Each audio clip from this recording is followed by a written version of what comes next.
The irony was, it was a local parish issue, basically, and it was made into an all-island issue because of implications. I mean, it was basically, should there be housing development in that area, a local issue. But it grew and grew and grew because of the various circumstances. It became an all-island issue. But it's impossible for the public, there's no tangible, there's no visible group of deputies organised. Everybody was getting representations, constables standing up, getting an all-island representation and quite openly saying, I've had parishioners, I've had all-island people. Yeah. Everybody, in other words, everybody was in the same category. You were all deputies. You were all senators. You were all the same category. Yeah. You all had this all-island mandate, didn't you? That's what if you had a mandate. And we will be on other issues as well. Well, that's the interesting point, because that's the reform which is basically being proposed, but not very helpful if you're deputies. The all-island category, the 6 divisions, all people the same.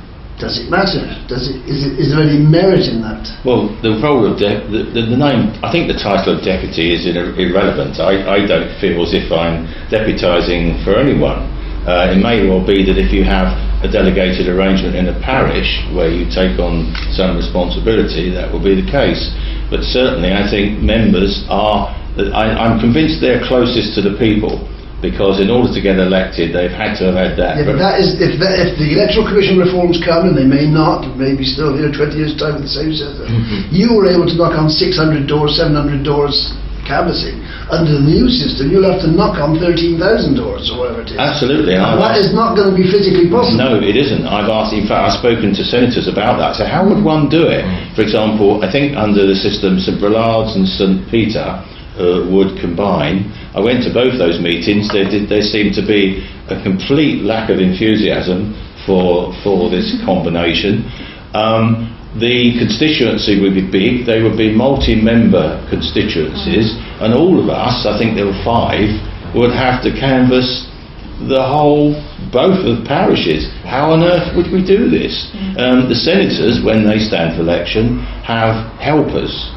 As a deputy, I was on my own, and I felt that was the right thing to do. Spend 5 weeks full-time every day, 6 days a week, banging on doors, speaking to people. Whatever happened, whether constables are in or constables are out, whether it's plan A, plan B, that will be the reality. There will be those large districts, and that will be the number of doors. Is it possible? Is it workable? Does anybody want it?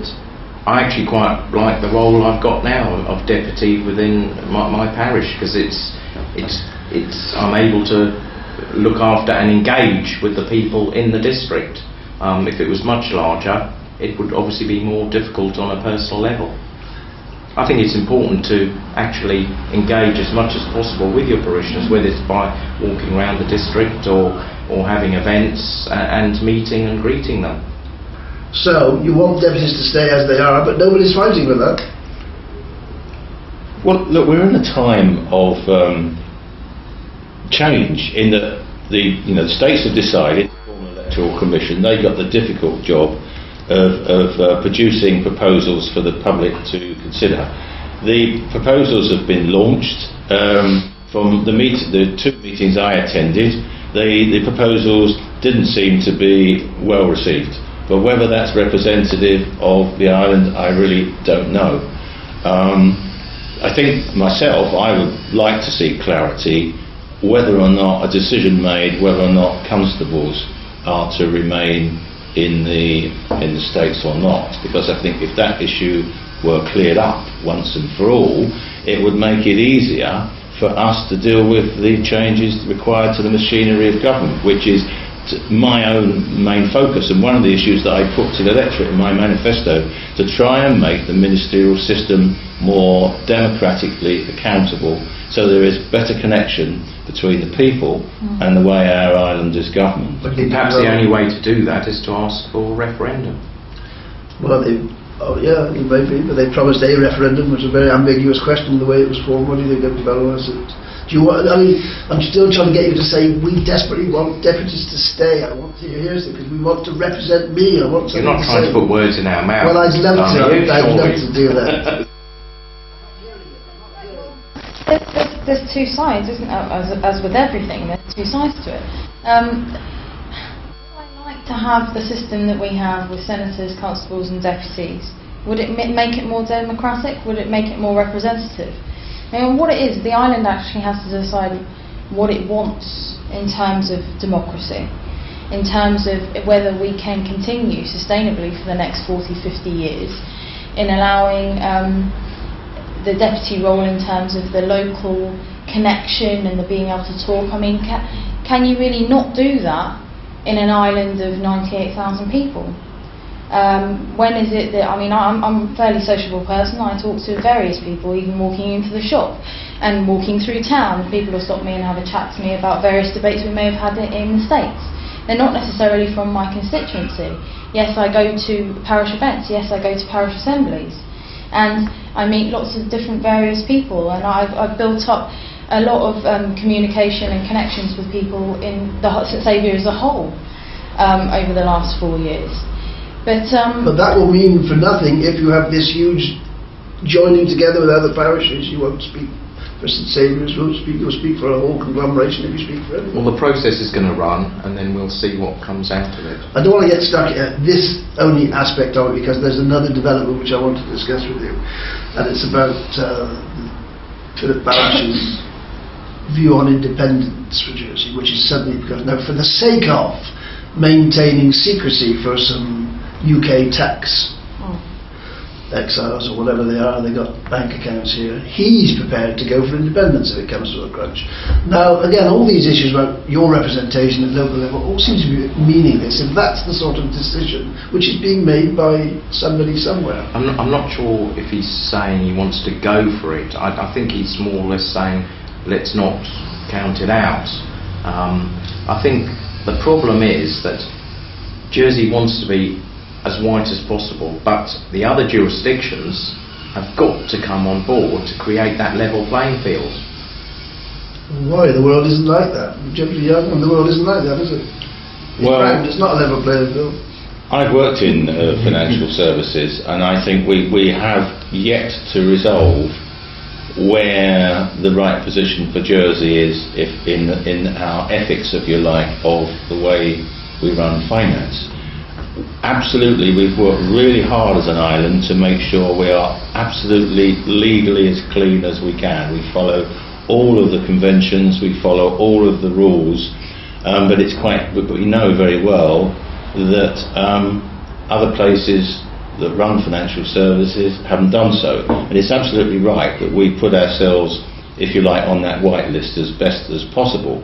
But certainly, when it comes to having or entering into treaties that effectively open the door completely onto a position that puts us at a competitive disadvantage compared with other British territories, I think potentially that's a problem.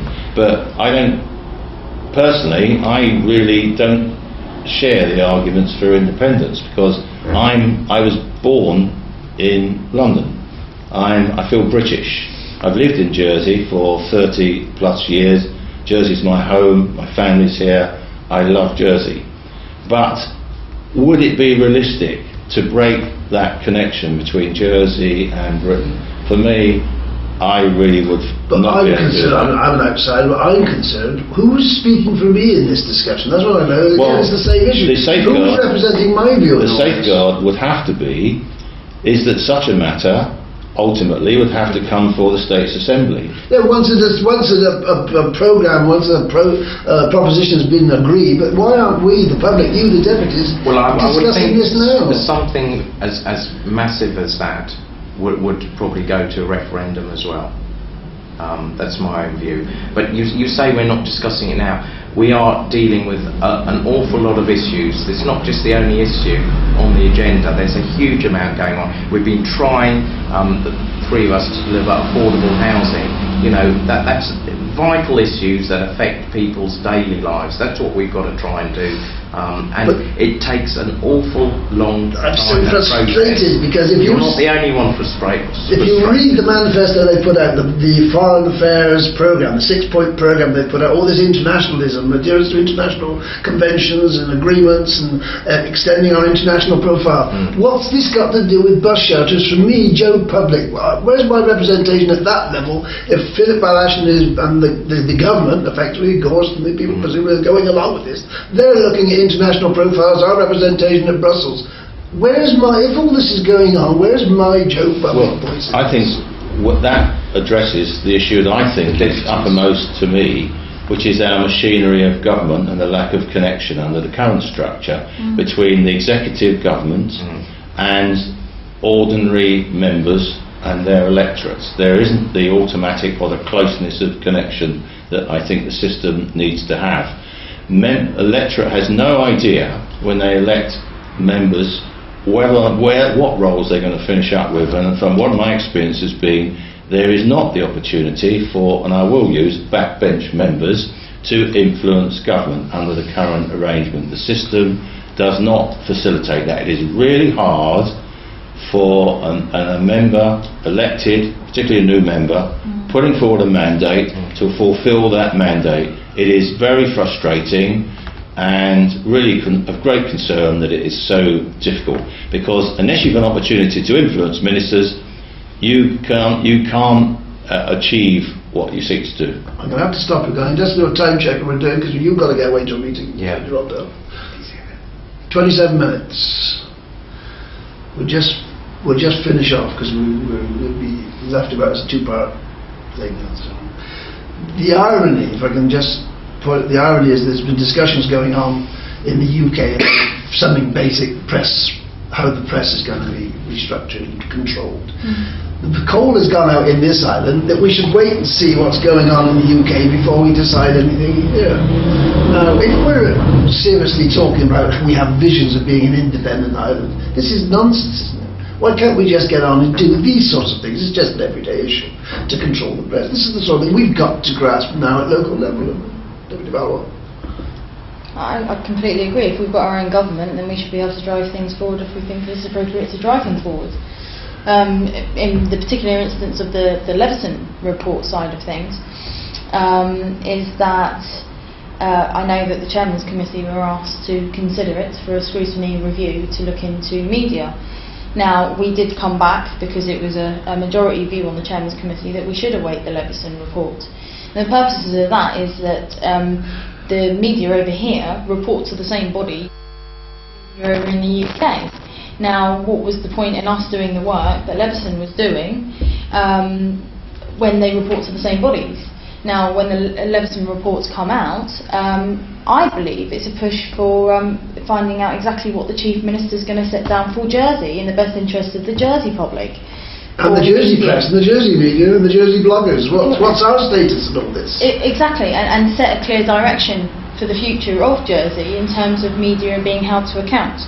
And I hear all arguments of all sides, and that's why when I was answering Deputy Pittman's questions in the States, then I said it is the Chief Minister's role to take this forward, because it's a policy that needs to be developed if that is the direction that the States wish to go. And I'm still of that mind. I'm still of that view. The Leveson report's come out. It's quite clear. It's quite straightforward. Does any more scrutiny work need to be done on it? Well, I'd suggest that there's plenty of other things going on at the moment.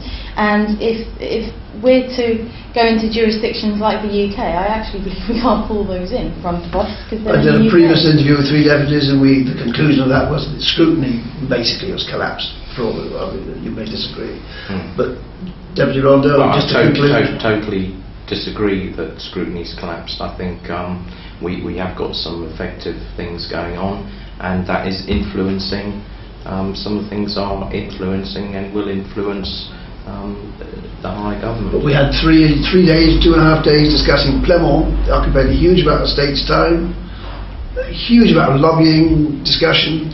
Isn't that democracy? It became an important issue, but it wasn't that an important issue, really, was it? But that's democracy, and it was a high-profile situation, and you get these from time to time, and we've dealt with it. 3-day debate, yes, it did go on. It was important to a lot of people, so just... Final comment, Deputy Young, it's with you. What do you think? Can we afford debates like Plemont? Can we afford those debates when there's so many other issues to be dealt with? The Plemont debate was extremely divisive, and it became an emotional debate, and States members had to make the judgments as best they can with all the lobbying pressure. Personally, I would not like to see that repeated in the way we go about normal state's business. It makes it much more difficult. I think that we need to improve our government processes. Scrutiny is working better, but to my mind, it is not a substitute for greater access for members to help policy setting in an improved ministerial government system, which we don't have. And that, I think, would mean that there's a better chance of a connection between the electorate views and the decisions that are made by the State Assembly. We're going to leave it there. Thanks for your time. Thank you very much. Thank you.